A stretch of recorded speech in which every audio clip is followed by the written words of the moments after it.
En esta unidad temática analizaremos en primer lugar la estructura química de los aminoácidos. ¿Qué son? ¿Cómo se clasifican? ¿Qué funciones cumplen? ¿Qué propiedades físicas y químicas presentan los mismos?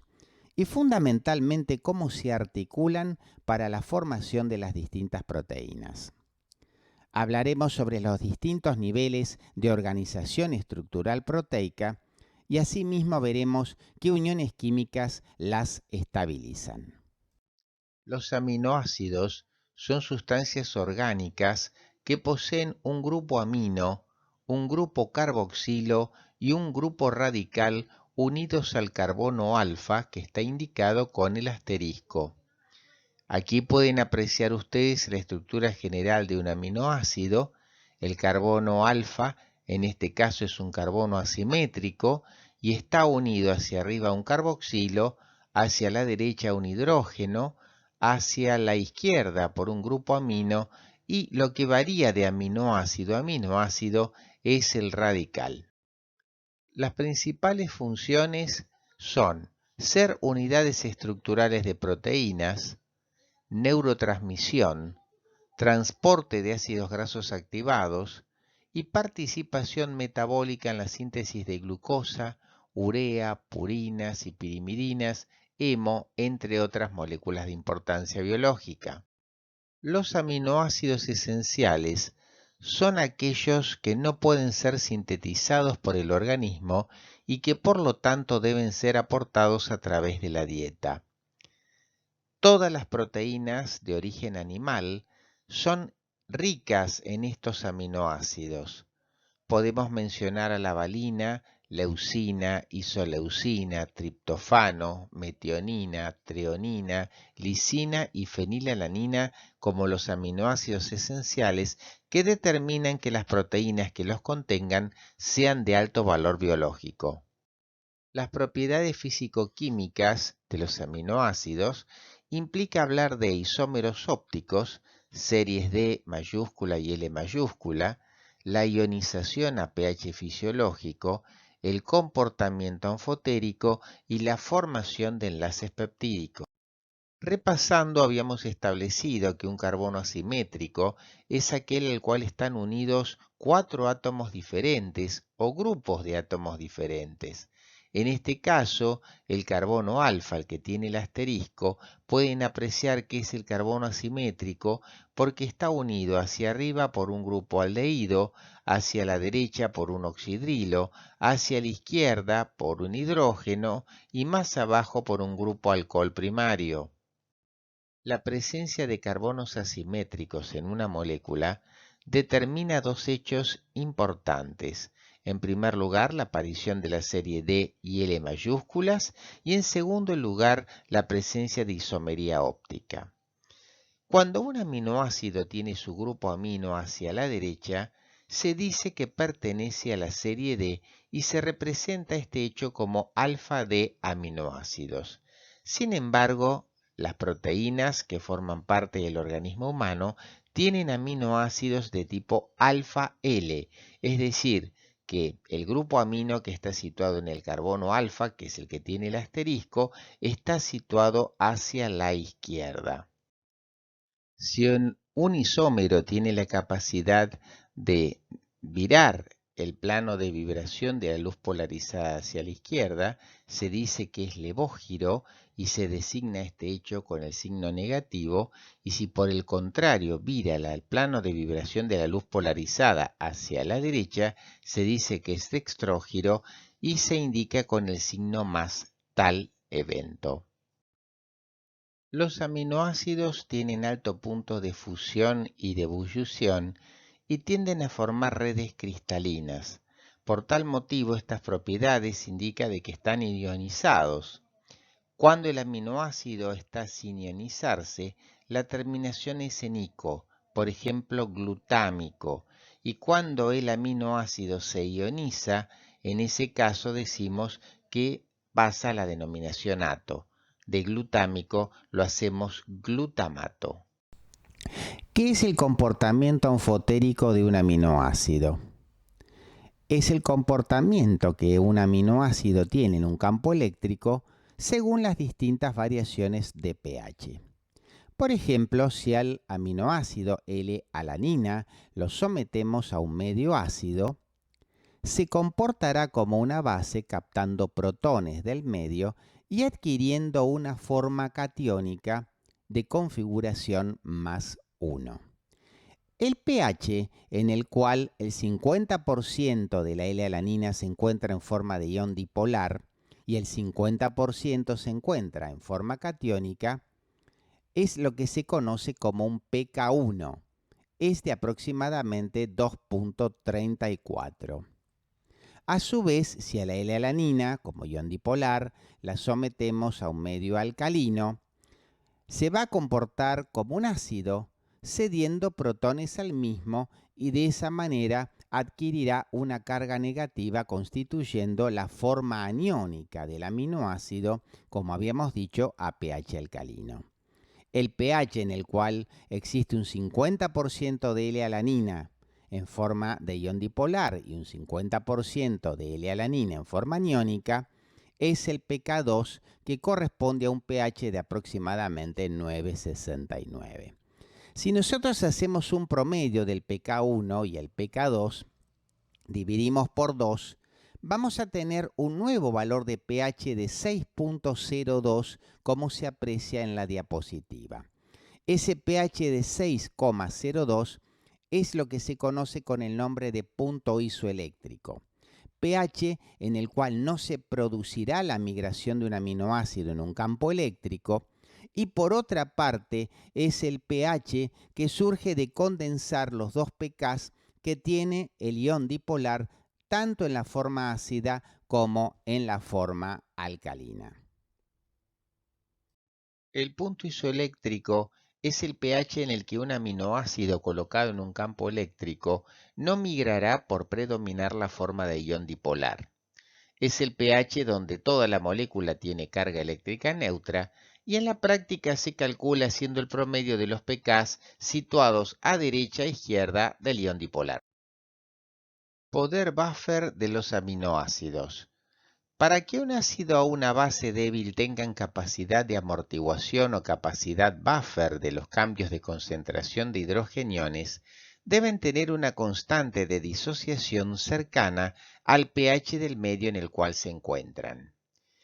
El aminoácido histidina, por ejemplo, cuenta con un núcleo imidazol en su cadena lateral que tiene un pH cercano a 6.5 y que por lo tanto puede contener cambios en la concentración de protones, aceptando o cediendo los mismos.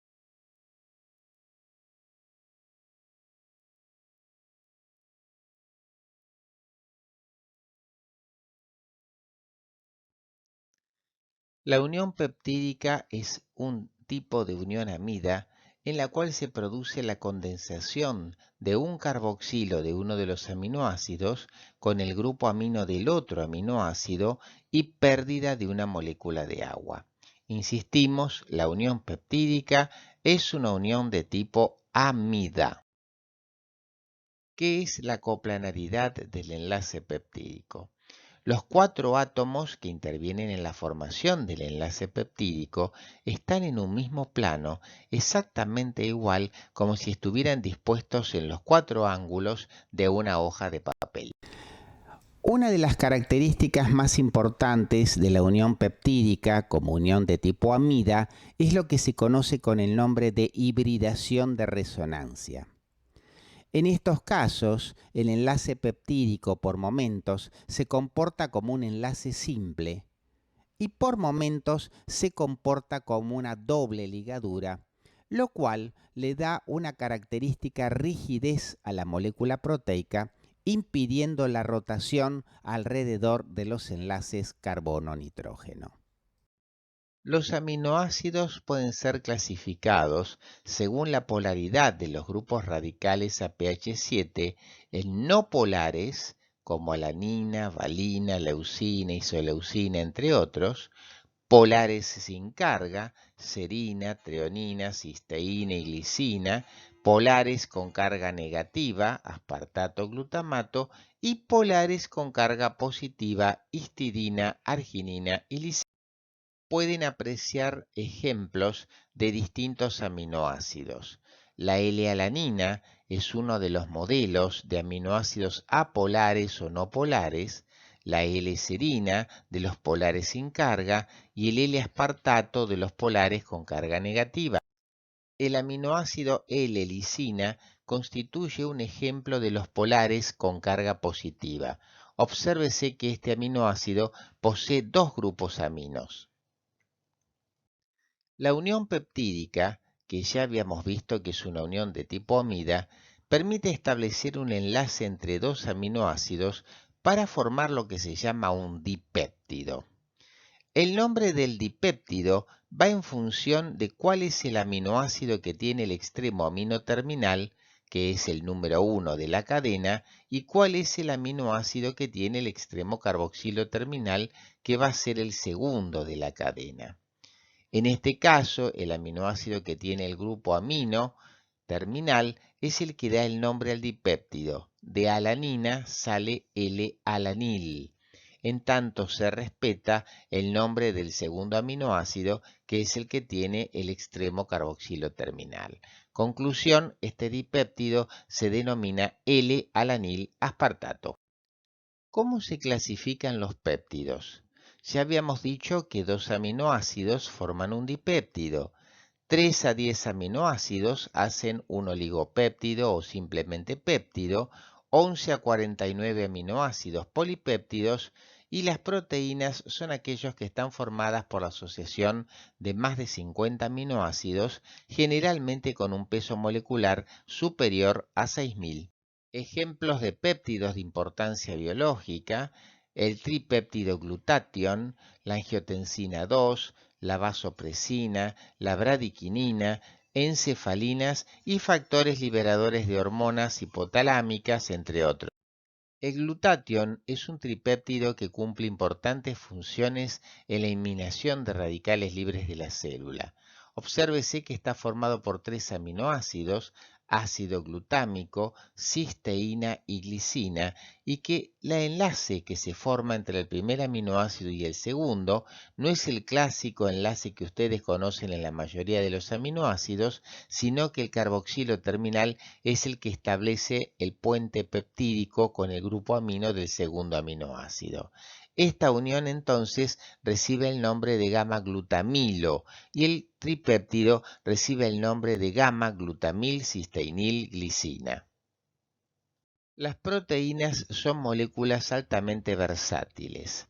Pueden cumplir funciones nutricionales, como el caso de la albúmina, enzimáticas, estructurales, como las proteínas de membrana, metabólicas, como la insulina, contracción muscular, actina, miosina, tropomiosina, defensa física, las alfa-queratinas, inmunológicas, las inmunoglobulinas, factores de la coagulación, transporte, como sucede con los transportadores de hormonas esteroides, ciclo visual, la opsina, por ejemplo, y almacenamiento, como el caso de la ferritina.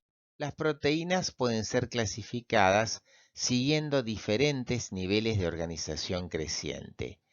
Cuando se habla de estructura primaria proteica, se considera el número, el orden y la clase de aminoácidos presentes en una cadena peptídica. Las características generales más salientes de la estructura proteica primaria es que está determinada genéticamente y es la estructura primaria la que determina el resto de las estructuras químicas. Los puentes que estabilizan la estructura proteica primaria son las uniones peptídicas y los puentes disulfuro. Hay que tener en cuenta que el cambio de un solo aminoácido puede alterar la función de la proteína, como sucede en el caso de la anemia de células falciformes. En la anemia de células falciformes, una mutación genética determina el cambio de un aminoácido en la cadena beta de la hemoglobina normal, formando un tipo anómalo de hemoglobina que es la hemoglobina S. Esta hemoglobina S, en el momento de desoxigenarse, tiende a formar precipitados dentro de los vasos sanguíneos que llevan a la formación de trombos y a su vez esos trombos pueden precipitar eventos cardiovasculares o incluso pueden llevar a hemólisis. La estructura secundaria proteica se refiere al enrollamiento de la cadena polipeptídica alrededor de un eje imaginario longitudinal. Los tipos más comunes son la alfa hélice, la hoja plegada y la triple hélice del colágeno. La alfa hélice es un tipo de estructura proteica secundaria en la cual una vuelta completa contiene alrededor de 4 residuos de aminoácidos. En general, los grupos radicales de cada aminoácido tienden a orientarse hacia el exterior. La alfa hélice dextrorotatoria es más estable que la levorotatoria y en general representamos a las alfa hélices a través de cilindros. Las alfa hélices están estabilizadas por puentes de hidrógeno. No me lo querés tomar.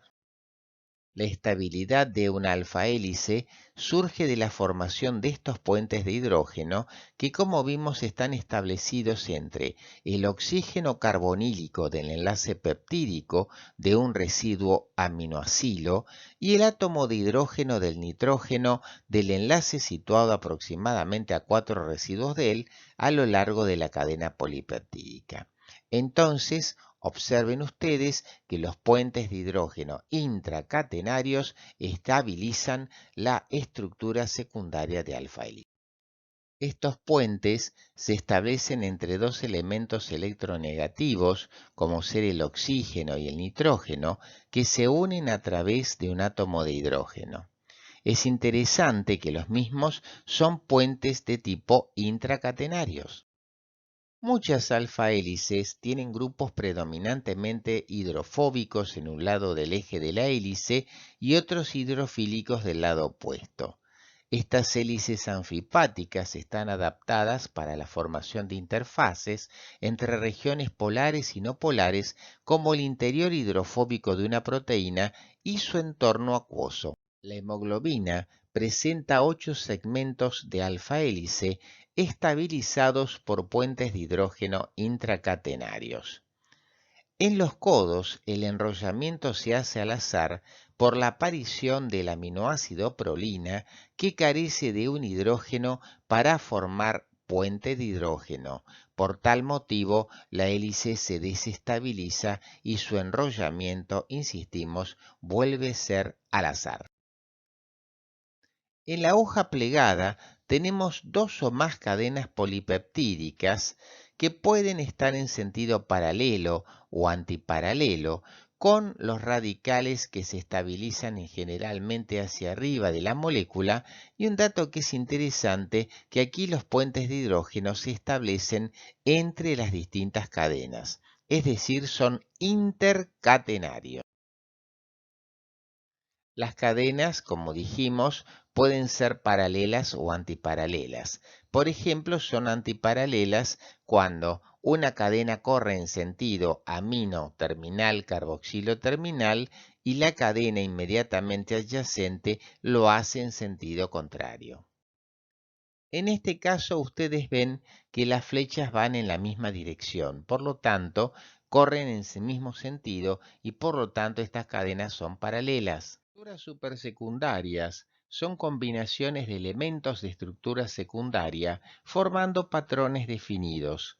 Los mejores ejemplos son la llave griega o la combinación beta-alfa-beta. La unidad estructural del colágeno es la molécula de tropocolágeno. Esta está formada por 3 cadenas polipeptídicas enrolladas entre sí que se asocian para formar una superhélice. Las 3 hélices se envuelven a su vez apretadamente sobre un eje central, de manera de formar una estructura muy parecida a una soga. Las cadenas polipeptídicas se conectan entre sí a través de puentes de hidrógeno intercatenarios. Como la glicocola o glicina es un aminoácido muy pequeño que no tiene cadena lateral, puede acomodarse hacia el interior de la superhélice, favoreciendo la formación de los puentes de hidrógeno y la unión entre las tres cadenas. En general no se forman puentes disulfuro porque prácticamente no existen moléculas de cisteína. En la estructura proteica terciaria, es la forma típica de organización tridimensional de una proteína globular constituida en general por una sola cadena polipeptídica. Alterna porciones de alfa hélice, ovillos al azar y láminas beta, lo que le permite plegarse en su forma característica. Las proteínas con conformación globular son solubles en el agua y o en soluciones salinas. Son globulares, por ejemplo, las enzimas, las proteínas de membrana y algunas proteínas de transporte. Los fragmentos hidrofóbicos se orientan hacia el interior de la molécula y los hidrofílicos hacia afuera. La hemoglobina posee una estructura proteica globular donde residuos de aminoácidos que están alejados en la estructura primaria, en la terciaria están próximos entre sí. Las uniones químicas que estabilizan la estructura terciaria involucran fundamentalmente los llamados puentes salinos que se estabilizan entre radicales de signo opuesto, las interacciones hidrofóbicas, los puentes de Van der Waals y los puentes disulfuro entre los más importantes. La estructura proteica cuaternaria se refiere a la estructura tridimensional de una proteína oligomérica, particularmente el modo como interactúan entre sí las cadenas polipeptídicas conocidas con el nombre de monómeros. El mejor ejemplo es el caso de la desoxihemoglobina, que está estabilizada por 8 puentes salinos, los cuales, al oxigenarse la molécula, se rompen y entonces la molécula adopta una forma relajada, que es la forma oxigenada.